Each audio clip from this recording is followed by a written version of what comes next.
Hello, welcome to DNKS Legacy Productions. Thanks for stopping by and spending some time with us. Today's video is going to be another behind the scenes video. The last video was a behind the scenes, but it was more about the things that we do at our church. It was behind the scenes of where we started out with building a system for the church to where we are now, and the system that we use now for recording and live streaming our services from the church. Today's video is going to be more of what Dr. Norman K. Spencer Legacy Productions does as a business on the business side of things. We record videos for all different types of things.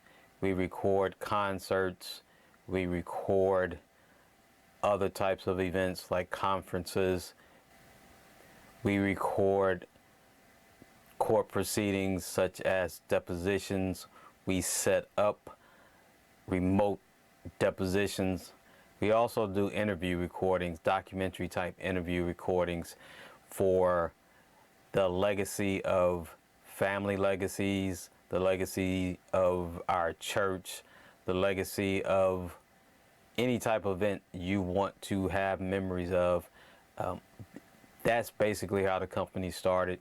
We started out as my dad started this company. That's why it's named DNKS, stands for Dr. Norman K. Spencer. We started out making recordings for people so that they can leave a history of their life in their own words. That's what he set out to do. You see on the shows like Antiques Roadshow, which I like and he liked a lot, you see people talking about the history of something that they brought in and the family history, and they talk about this cousin know what this cousin know, or that cousin knows, or some other person knows about this family member and how they obtained this item. Well, what we strive to do is get those stories in a first person type setting so that that person can tell their own story, and those stories can stay in the family as long as somebody keeps the video. So that's how the company started, and we got into doing a lot of other things.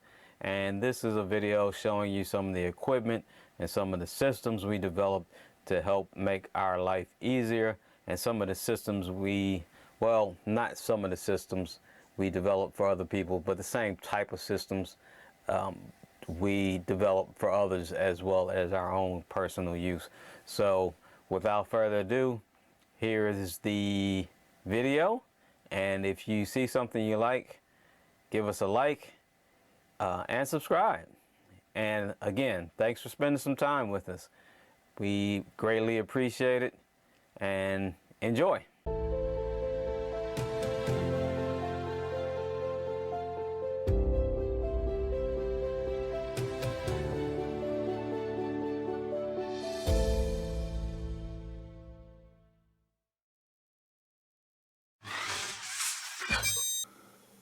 Okay, this is going to be some behind the scenes footage of what we do and the equipment we use. I'm going to talk about the equipment while we're in the studio, and then I'll add in some clips of the equipment in use in the field. This looks like it's a stationary studio, but it's not really. This is our first mobile studio setup. We have a different table that we take and we mount this on that table using the same mount and these same monitors. Everything on here, these monitors are both touchscreen.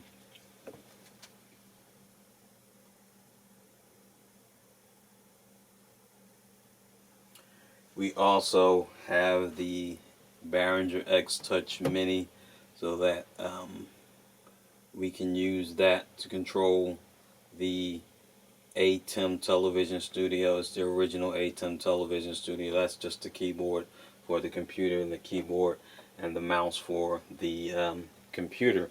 that we use in the system.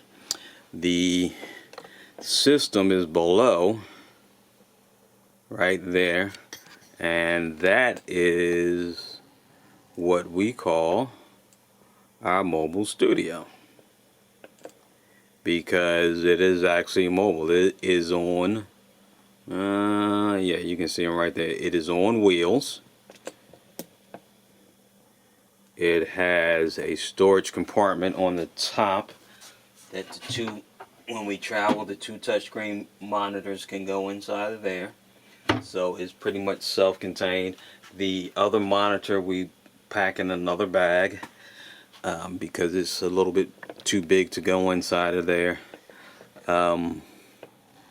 What makes up the system is the ATEM television studio by Blackmagic. This is the original ATEM television studio. The Ultra Studio HD Mini, that is hooked in, well, the ATEM television studio Mini sends the signal over SDI into the Ultra Studio HD Mini, and then that sends the signal to the computer over Thunderbolt connection. And that allows this computer, because it's coming over Thunderbolt, it has enough bandwidth and speed. When recording, it doesn't drop any frames.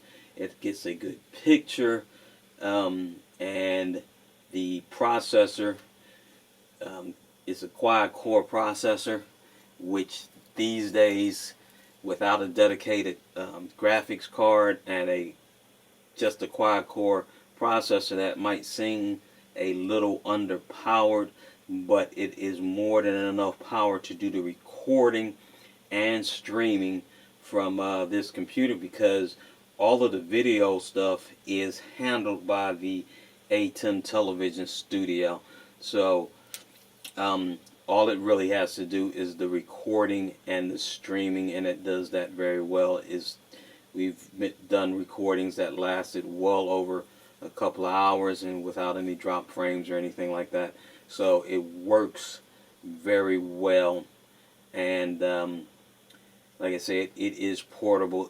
This is our first portable studio we use, because as you can see from the monitor, the television studio allows you to have a lot of different inputs. I don't have a whole lot of stuff hooked up to it right now, but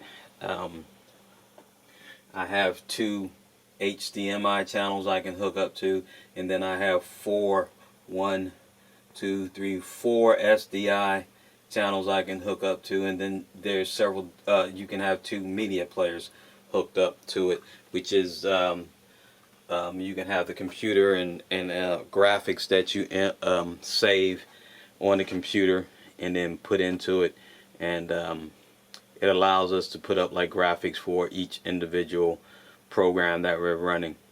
We're going to show you some video next of this thing in use. It won't be exactly the same.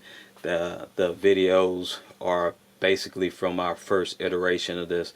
The monitors were a little bit different. The box, the studio itself, is basically, well, not basically, it is exactly the same. Some of the stickers might be a little bit different because we ended up getting stickers for the company, but the monitors will probably look a little bit different, but it is the same system and it works very well. We've used it for concerts. We use this when we need wider coverage, wider area coverage of our cameras, so that you can put a SDI camera up to 200 feet away from here and have no problems with the signal. So this is what this was made for, so we can do concerts and large events and not have a problem with worrying about cables coming out or the signal coming through correctly, whether the sound is on or the video is on, or you get both, one or the other. just all kinds of problems with HDMI cables that a lot of you might already know. So that's it for the Mobile Studio number 1.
Okay, this is Mobile Studio number 2.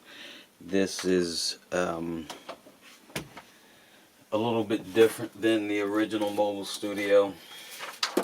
I'm not going to talk about this one for very long because I've done a number of things on this particular device, particular system.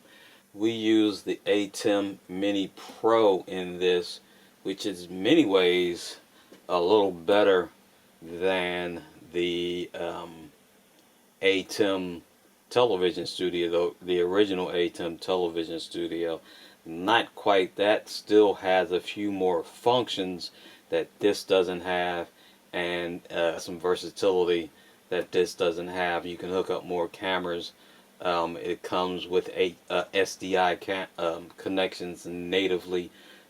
So the only thing that's really better on this than on the original ATEM television studio is the it goes up to 1080p, and the other one only goes up to 1080i. but we upscale all the video from that one to 1080p anyway through the computer and vMix and everything else that we have, so we get a good picture with that anyway. But this is the studio that we created with the for also portability, so that the other one is for very large events. This one will be used for large events, but not really large events, more for conferences and things like that, where need we don't need as much as far as being able to have as many camera angles and things like that. We don't need as many camera angles, so we can use this for smaller events, smaller large events. So, and it is easy to set up and easy to pack up, just like all of our mobile things are, mobile systems are. We try to create systems that will let us get in and out quickly. We converted, this used to have, well, not used to have, it comes, the ATEM Mini Pro comes all HDMI inputs. We converted all of those inputs to SDI. That's just a personal preference, because I can actually get my cameras further away. The connection is more dependable. You don't have to worry about connections being pulled out or just working their way out and then losing a signal and things like that. But it's a much more dependable connection, and we use the SDI because all of our cameras, because of the other studio we created having a SDI natively, we created this. We put SDI in this because we already had all the equipment. If you're using it for small enough events, you don't really need to convert to SDI. We didn't have to make this SDI.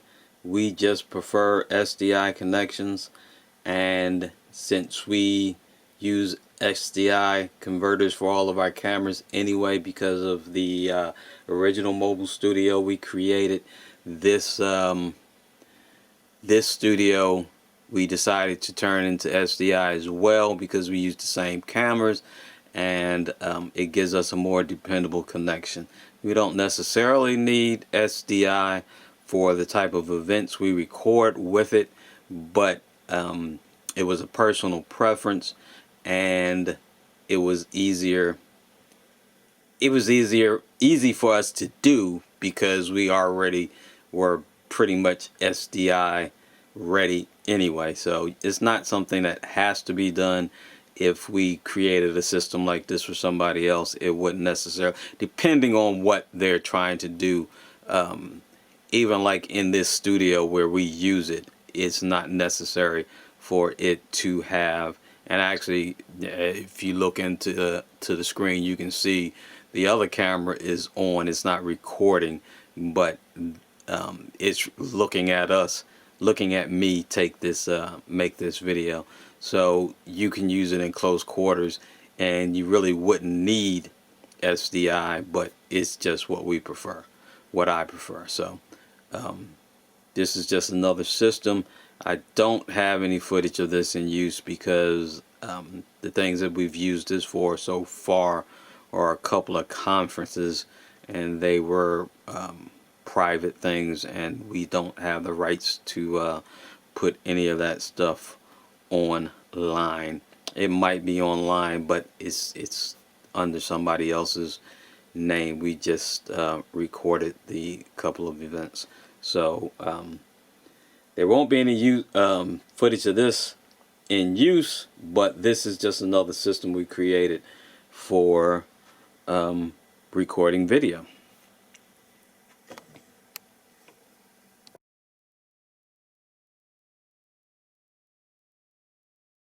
It feels nice. Just like that.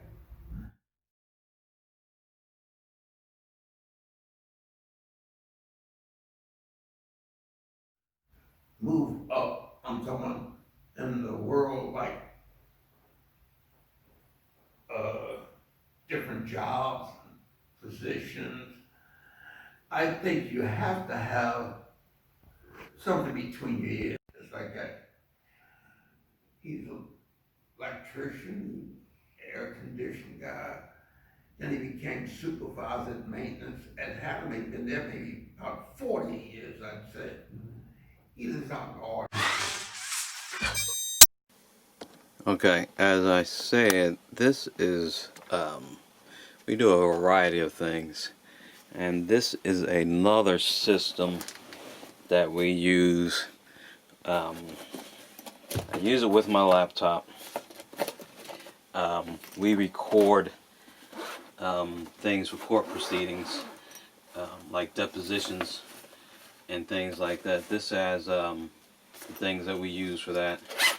This is just all kinds of different little audio cables for whatever we have to hook up. We, because of the COVID-19, I take disinfectant wipes with me. I also have disinfectant spray. I use all of that to make sure I clean off my equipment. And then on this side, I just have some towels so that when one side leaves the building, I don't have anything, I don't bring anything with me. Because a lot of time, most of the time, if not all the time, once I set everything up, I have to leave the room and let it record, and or basically I'm just not allowed in the room. That's just an extension cord. I'm not allowed in the room because I'm not part of the proceedings. So in here we have a couple of different ways to hook everything up. These are just cables for connection. SDI, not SDI. I'm so used to saying SDI because I prefer SDI, but HDMI and USB cables, because for this type of recording, that's pretty much all we need. And I have all kinds of adapters for the cables. I just use a little Logitech webcam, which is good enough for what I have to do, because basically we're setting up remote locations so that because of COVID-19, a lot of depositions are done online now. So I have a tripod so they can move the camera around and get closer to the person testifying, or whatever they need to do if they're to get a good picture and good sound. I also have another setup where I can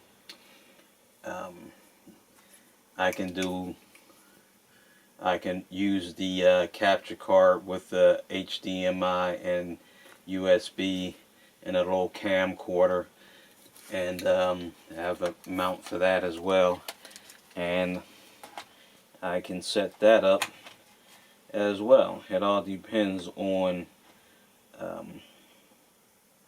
the venue and what they want, how good they want the picture to look, and the sound. This guy has a better picture and gives you a little better sound.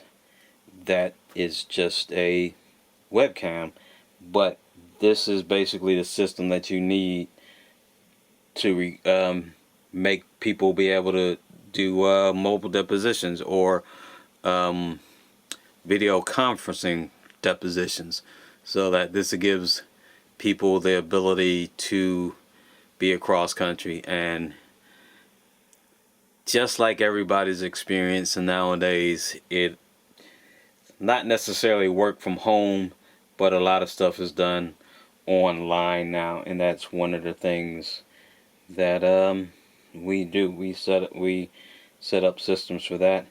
I put this together so that I can be safe and do the job that I need to do.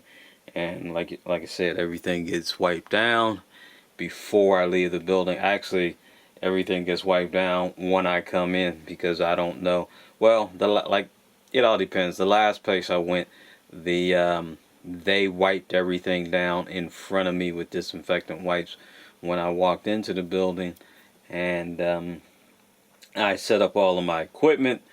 When the attorney got there, I made sure they had the connection with the attorney on the other line, and when the attorney on my end got there, I left the room. And then when I came back, I sprayed everything down, including my laptop, and wiped everything down and packed it away. I even sprayed the bags because I'm not trying to get the COVID. Alright, but that's just one of the things we do and how we do it.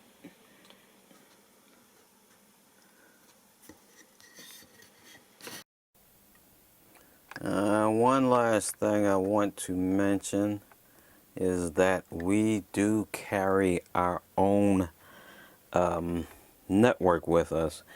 These are both routers, mini routers that we use so that even if there is no network connection, because the ATEM controls work off of Ethernet and they work off of a network connection. So we do carry miniature routers. This one will also gives us a wired connection, as you see here in the back, and it also gives us a wireless connection. I don't like using wireless. That was just an added feature, but there's also a switch inside the box that connects everything. So all I have to do is connect the one wire into the computer, and then one wire goes into, if the venue has a network, it will go through the network, and it will pass through. It is set up so that it will get to the internet, but we are still on a completely separate network for all of my equipment and for production needs that we have. So this allows us to access the internet through their internet connection if they have one, and also keep us separate so that they don't mess with the bandwidth that we need to do what we have to do. This one is and you see the bars, the step-up bars, like on your cell phone. This one is a cellular connection. It also, I connect this into the back of the either the Mobile Studio 1 or Mobile Studio 2, and it is a router. It gives us the network connections that we need to run all the equipment, and it will also, if the venue has no internet connection, it will also give us a cellular connection. There is no Wi-Fi with this. This is a cellular connected device, but it will give us access to the internet. And like I said, I don't like using Wi-Fi, so I didn't even want it to do Wi-Fi because it's not dependable enough for any of the stuff that we do. I like using the hardwired for all of our equipment. So we have even in the Mobile Studio with the ATEM Mini Pro, there is actually a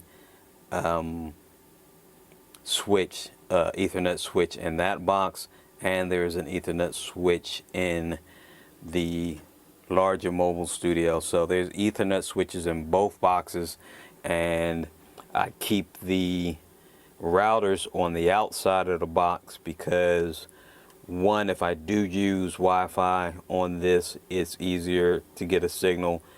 I prefer not to, but you never know if it's hooked up and we want to get it. I'd rather have it up high where and then just run a wire to the box. This one, I can put it in the best location to get a cellular signal, and that works better.